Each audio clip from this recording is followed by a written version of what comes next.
Quel est donc l'objectif de Satan? Il est de corrompre et de cette façon précipiter l'Église de sa position spirituelle.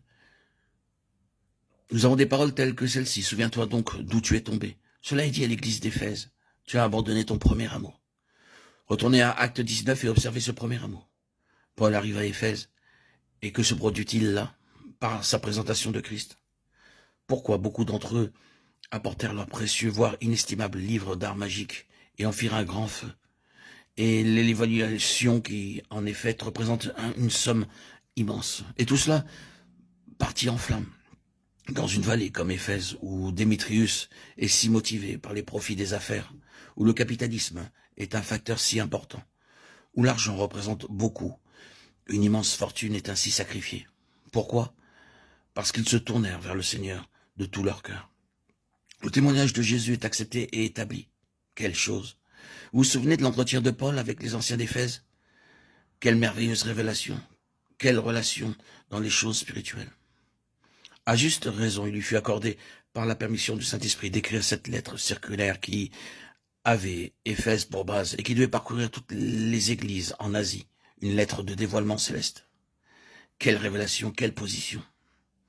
Et maintenant, dans Apocalypse 2, il est écrit à Éphèse, tu as abandonné ton premier amour, tu n'apprécies pas Christ, tu n'apprécies pas l'héritage, tu n'apprécies plus les choses célestes comme auparavant.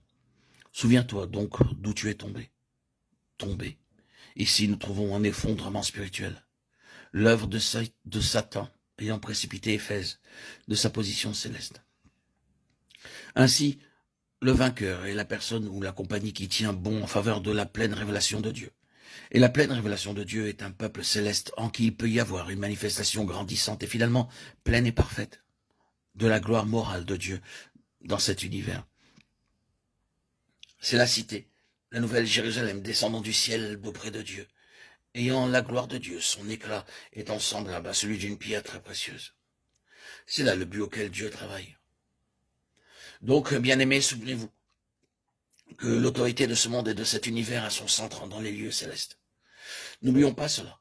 En cet âge, les autorités de ce monde de ténèbres se trouvent dans les lieux célestes. Dans ces lieux célestes, à présent, les principautés et les puissances, les autorités de ce monde de ténèbres agissent. Et elles font leur œuvre complètement. Oh oui, il n'y a jamais eu de temps comme celui-ci. L'œuvre méchante de Satan se manifeste parmi les nations. Leur dégradation morale apparaît avec toujours plus d'évidence. L'autorité est là, dans les lieux célestes, aussi lourd que ce monde en dehors de Christ est concerné.